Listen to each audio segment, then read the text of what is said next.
What's up, everybody? Soul here with another sort of Convallaria video, and today we're going to be talking about the state of the game. That's right, we're getting used to doing this. We do it pretty much once a month, and I like to keep everybody appraised of what's going on in the game. In the gacha community, I understand a lot of people come and go, and there's a lot of traversing through different games, so I want to keep everybody appraised as what goes on in Sword of Convallaria. And as of late, we have benefited from some pretty nice things here. Decoding the Heartscape Vista has been really nice, or Vista, but regardless, we've put together a puzzle. We got pieces multiple days, lots of free Luxite, and then of course makes a nice image. Really nice to get that free Luxite. Each day we're getting a little bit of Luxite. We get Luxite for, of course, you know, navigating the official site, navigating the Discord, as well as sharing. 150 Luxite. It's really nice. Good stuff there. Dreaming by the Shore. Got a nice new skin for Agatha. I haven't purchased this. I probably will. I really like this. I'm interested in it.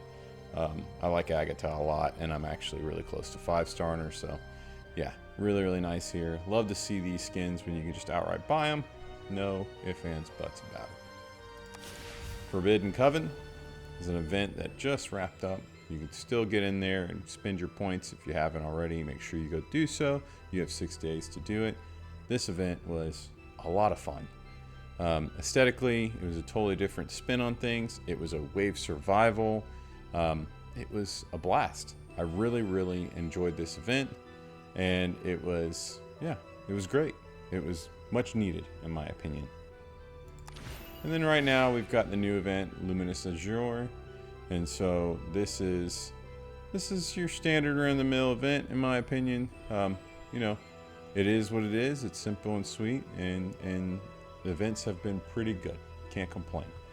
Definitely have had plenty to do in the game. So this has been nice, and yeah, I'm almost, you know, surprised we don't have the ability to go after an honest skin again, but it is what it is.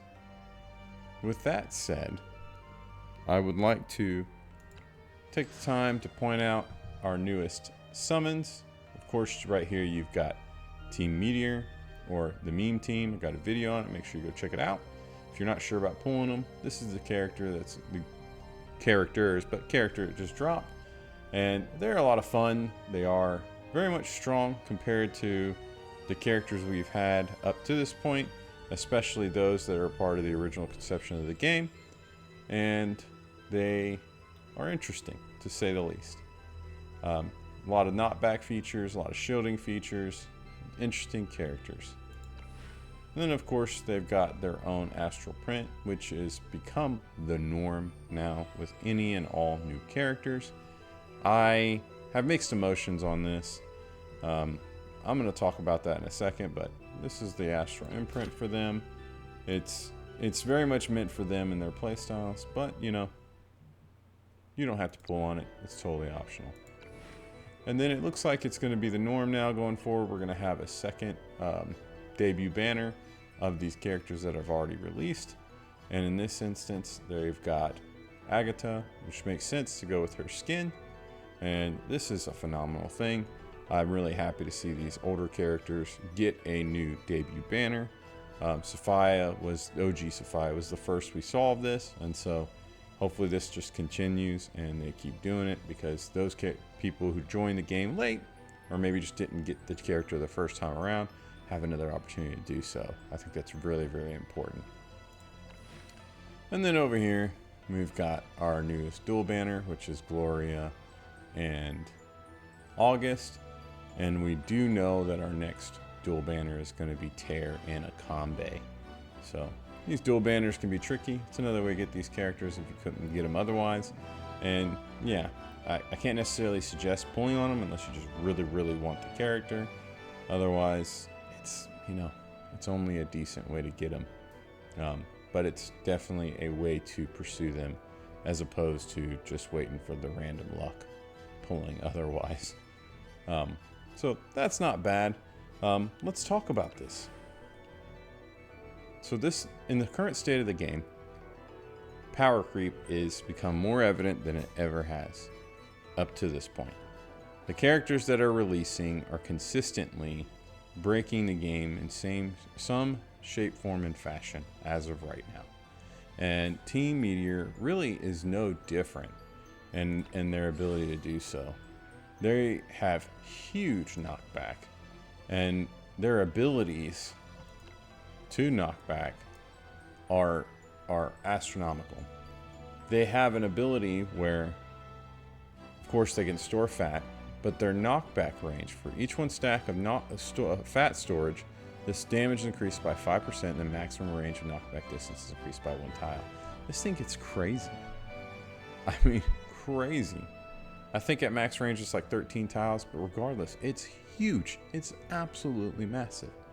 So these new characters are consistently pushing the boundaries and are becoming more and more evident that we have to pull them if we want to stay relevant with the game content. That's the part that scares me. When does the game content start to really escalate and climb? Because so far I don't feel like it has. These new characters really just come through and just destroy the game, and the difficulty hasn't spiked. But eventually the game content's going to rise, and these characters are going to become less overpowered and more just powerful and or mid. And older characters may fall down or fall off. It's not an absolute. We don't know that's what's going to happen, but that's certainly my fear. What I will say is my gripe, because power creep is very much a normal thing in all gacha games. It's nothing new. Anyone will jump down in the comments and tell me, I already know. I'm not trying to chastise and talk down about XT Studios for doing that. However, this astral imprint, that's tough. So forgive me for raising my gripes here, but dropping a debut character every 2 weeks is pretty fast paced. On top of that, you're giving a new signature weapon each time too. That's a lot of pulls that have to be strived for. And I know they're giving us quite a bit of Luxite and more, and they have good rates. I'm not trying to be overly negative. I just think that it's really gotten to be a bit intense. And in gacha games, the characters you play are what make the game. The game's only as fun as the characters you play. Well, even if you only kind of want a character, if you miss getting that character when you try, you feel burned. The FOMO is real. It really hurts you to not get those characters. So, and I've seen this happen more times than I can count. And I'm not talking about to myself, but to my friends or other players. It really messes them up. And so, and I have experienced it firsthand. And so that schedule is really intense, and it seems to be consistent. It's what we're doing going forward. I don't know if it's going to back off any. And to me, I don't know. That's concerning. That really is concerning. It's especially concerning when we're still missing characters, you know? And I didn't mention it in the last State of the Game video, but like, where's Kaya? Where's Shaq Lulu? We still haven't gotten those characters. And then we got new characters coming up, which are going to be time gated. And they're going to be debut characters that are part of the global collab with Dungeon Mission. This is a scary thing, because the upcoming game's release schedule for characters is massive. Now, a lot of people might not really want her, but Afra's coming, Nydia's coming, Lufty, Aisha, and SP Anana. These characters are nearly here. They're supposed to be the next arc of the game, and they look impressive. 3 of those 5 characters are considered absolute must pulls in the sort of Convallaria community right now, with all the information we get from the Chinese Taiwan servers. Everybody is of the mind that those characters have to be pulled. Then on top of that, Afra and Nydia are nothing to scoff at either. They seem like very strong characters too. And you can bet with the trend that we've had, they're going to break the game in some shape, form, fashion. And regardless of whether you like them or not, they're going to absolutely be stuffed with power creep mechanics. And they're going to be very pertinent to the game. Let's also not forget that the more recent events, like our Tower of Adversity that we got, which we only have season 1 so far, it was dampened, it was nerfed, it was weakened in compared to what was released on the Chinese side of the servers. So the power, the spike in power is coming. We just haven't experienced it yet, in my opinion. What will it look like? How devastating will it be to those older characters that we already have in the game? This is a big question that needs to be answered. And we're Shaq Lulu and Kaya. Gotta say it again. Regardless, that's a really tough schedule. Lots of astral imprints coming. Really, really tough stuff on the horizon. Now, I'm not surprised that a lot of people didn't want Team Meteor and haven't pulled for them. I ran a poll, and then I had an overwhelming response of people saying they were not pulling for them. And I even opted out of them myself because I have limited resources. And I did not want to pull on them and jeopardize my opportunities to get one of those other 5 characters that are coming soon, which I have every intention of pursuing all of them. And so, and the Astro imprints are part of that deal too, if I can help it. And so I opted out of Team Meteor, and I feel very comfortable doing so. I have no regrets. So there's no FOMO there for me. However, what's coming is scary. And what's also scary about what's coming is the fact that things right now with XD and sort of Convallaria, they don't seem like they're tip-top best. Now, I've been super fortunate, and I am super grateful that I have been endorsed by XD Studios. And they have sponsored me as a content creator, and I look forward to any and all agreements that we can reach ahead in the future because I love this game, and I want to support it.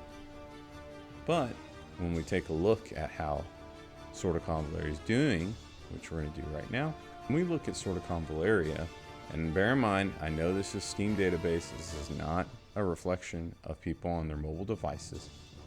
We have been consistently downwardly trending on what we're doing as far as daily play. And so our current 24-hour peak is 940. But as you can see, Saturday, which was a high, we've consistently beginning going less and less, having less and less players play. Is it a huge margin? No, but it warrants some attention. And so what we're doing is we're kind of going through these lulls where on the weekends we see a soul spike, but then it drops down. Right here, almost a month ago now, 3 weeks, you could argue, we had about 100 more players on average. And then it's dropping, and then it's dropping, and this is where we are. It's fairly consistent over the last few weeks. If you remember, a few months ago, our player base was about 200 players more or so, on average. It's been dropping. Of course, we're going ups and downs, hills and valleys, but the overall average is dropping. And so that's scary for me. When you jump over on the revenue side of things, it gets scarier. We dropped 18 places in the revenue poll. And as of right now, we've lost a third of our revenue for this game. That's where we're at. That's a lot of revenue to lose. And sure, you could argue there's a little bit of a lull right now with everything that's going on. Team Meteor, people don't want to go for them, this, that, and the third. Sure, but we just had Estra. And Estra was followed by Flavia, and now Team Meteor. Honestly, it doesn't really make sense for these numbers to be as low as they are. Estra is a mega popular character. And Flavia, I don't know that everybody pulled for her or what the numbers look like and whatnot, but clearly it wasn't that good. And she's a very good character that aesthetically I think a lot of people like. It might be that people just aren't as hungry for it as they used to be. And so they're starting to kind of backpedal and back off. And as somebody who loves this game, I'm concerned about that. I don't want this game to fall off or fall behind in any kind of way. And so when I see these things, it's a little bit concerning. Does that mean we're cooked and everything's over? No. We got some exciting things coming. But remember what I said. There's been no communication of content creator endorsement for the next wave of summons and everything else. And usually those things would be known by now because these things are coming to us the beginning of June 6th or so. So, what does the future hold? I don't know. But hopefully it's an upward trend. I personally think that the time frame in which these characters are dropping and with the signature weapons, it's getting to be really tough to keep up. And when people don't get the characters they want, or they're forced not to pull characters to ensure they can get others, it creates a sense of dread, bad feelings, and FOMO, resentment. And people will not play the game over that. So I guess all in all, my thing to say is I hope XD Studio sees this. I know they look at our content and watch the videos, and I hope they listen and they hear this and understand that their player base is concerned, I feel, and that they're might be looking at other options and moving around. We are going into the summer months, but hopefully they can kind of rework their release schedule and be accommodating. If they don't rework this release schedule, just maybe drop a few more Luxite for us so that we can go after those characters, and especially those signature weapons. Maybe just give us more avenues to go after the signature weapons, because you're hitting us right now with the double whammies, and it's hurting. So I understand you get the signature weapons afterwards, this, that, and the third, and I don't want to just keep going on and on. Let me know what you think. That's my opinion. That's what I'm seeing, and it's just that. Hopefully we can make some noise, make some contact with XD Studios, and help keep this game thriving. I really want to ask you though, if you made it this far, what do you think this game needs? What would you do to help improve the state of this game and to ensure its longevity going forward, or just to improve its revenue? Please drop down in the comments and let me know what you think. I'm so eager to see what everybody has to say, and I'm certain there's going to be some really good ideas. And as I said, I know that these videos and this content gets seen by those within XD Studios, so make sure you drop it in there and take the time to articulate what you think, because I do believe it will be seen. With that all said, a huge shout out and thank you to my Patreon members. Deeply appreciate your support. You're the ones that allow me to make the content, to pursue the characters and those signature weapons, and to ensure that we can get some good content and guides for everybody to their benefit.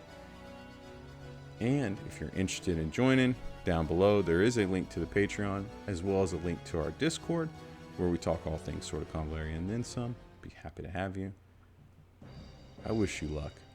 I hope you're able to pursue some of those precious characters that are coming out here soon. Lufty, I know, is a smash hit and everybody wants them. Good luck in everything you're doing in Sword of Convallaria and all of your adventures, and especially those pools. And until next time, I'll catch you later. Bye.